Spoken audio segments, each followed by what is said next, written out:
안녕하세요. 오늘은 임플란트를 심으시는 분들이 심기 전에 그리고 임플란트를 심고 난 이후에 어떤 주의사항이 있는지 뭘 조심해야 되는지에 대해서 설명을 해드리려고 합니다. 자, 먼저 임플란트를 심기 전에 실질적으로 꼭 조심하셔야 되는 것들이 있어요. 첫 번째, 일단은 본인이 갖고 있는 전신병력에 대해서 반드시 확인할 필요가 있어요. 원장님 혹시 전신병력 확인해야 되는 것 중에 무엇이 있을까요? 고혈압, 당뇨, 그리고 골다공증 이렇게 세 가지. 이 세 가지는 반드시 수술 전에 수술하는 병원에 반드시 고지를 해주셔야 됩니다. 왜냐하면 고혈압 같은 경우는 수술하고 난 다음에 피가 안 멈춰버릴 수가 있고요. 당뇨 같은 경우는 감염 관리가 안 돼서 염증이 자꾸 재발이 될 수가 있어요. 세 번째, 골다공증 같은 경우는 먹는 약 중에 비스포스포네이트 계열의 약이 있는데 이게 이제 골 대사를 억제하기 때문에 임플란트 자체가 생착을 못하고 빠져버리는 수가 있기 때문에 이 세 가지는 반드시 먼저 확인을 해주셔야 됩니다. 뭐라고요? 고혈압, 당뇨, 골다공증. 또 이제 상악의 경우에, 그러니까 위에 턱뼈에 심는 경우에는 전처치가 필요한 경우가 있는데, 예를 들면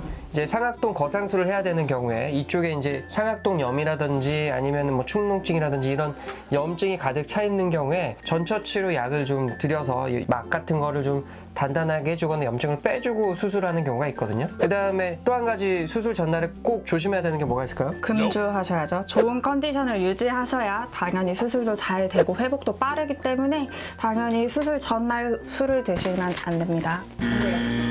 특히 술을 드시고 수술을 하실 때 뭐가 제일 문제냐면 술을 드신 다음날 마취가 잘 안 되는 경우가 상당히 많아요. 그러니까 술을 드시고 수술에 임하시면 절대 안 됩니다. 아셨죠? 임플란트 후에 대해서 이제 알아볼 건데, 자, 가장 먼저 첫 번째 뭘까요? 금연, 금주. 담배는 절대 안 돼요. 담배 피워버리면 임플란트 무조건 빠지거든요. 당연히 술도 안 되시겠죠. 자, 두 번째, 수술할 부위를 자꾸 혀로 건드려 본다거나 이렇게 코를 우물우물 해본다거나 말을 많이 하면서 막 이렇게 근육을 많이 움직이시면 수술 부위가 벌어져요. 벌어지면은 이 안에 심어놨던 뭐 임플란트를 포함해서 뼈이식했던 게 싹 쏟아져 버린다거나 그러면 임플란트가 빠질 수가 있으니까 일단은 적어도 한 2주 정도는 수술한 부위를 가만히 두시는 게 아주 중요하겠습니다. 그 다음 세 번째, 온찜질이랑 냉찜질을 할 때 이게 얼마나 해야 되는지 참 구분이 좀 잘 안 가거든요. 보통 수술하시고 48시간까지는 계속 부어오르는 시간이기 때문에 만 이틀 정도는 냉찜질을 해주시면 돼요. 차가운 찜질. 그리고 그 후로는 48시간 이후로는 붓기가 이제는 빠지는 시간이기 때문에 다시 온찜질로 교체를 해주시면 됩니다.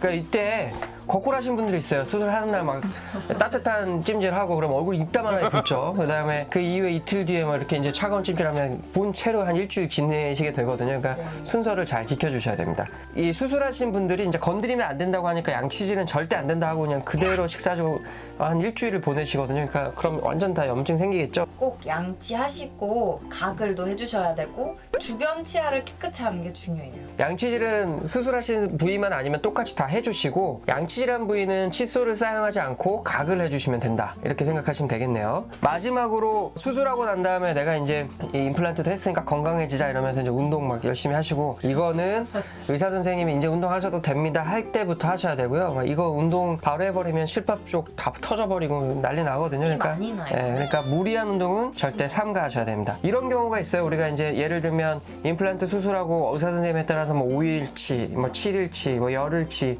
약을 처방해 드릴 수가 있는데 약 처방해 드린 거는 어떻게 해야 돼요? 처방해드린 약은 꼭 잘 지켜서 드셔주셔야 됩니다.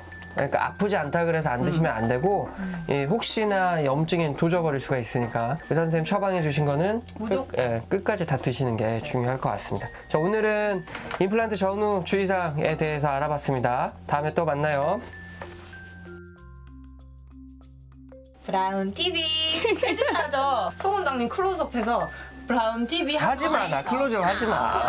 해야 돼. 하지마. 빨리 해요. 빨리 브라운 TV 한번 해주세요. 자, 네. 상징. 자, 우리 같이 옆에 나 어제 새벽 4시 파이팅! 잠도 못 잤는데 네. 브라운 TV.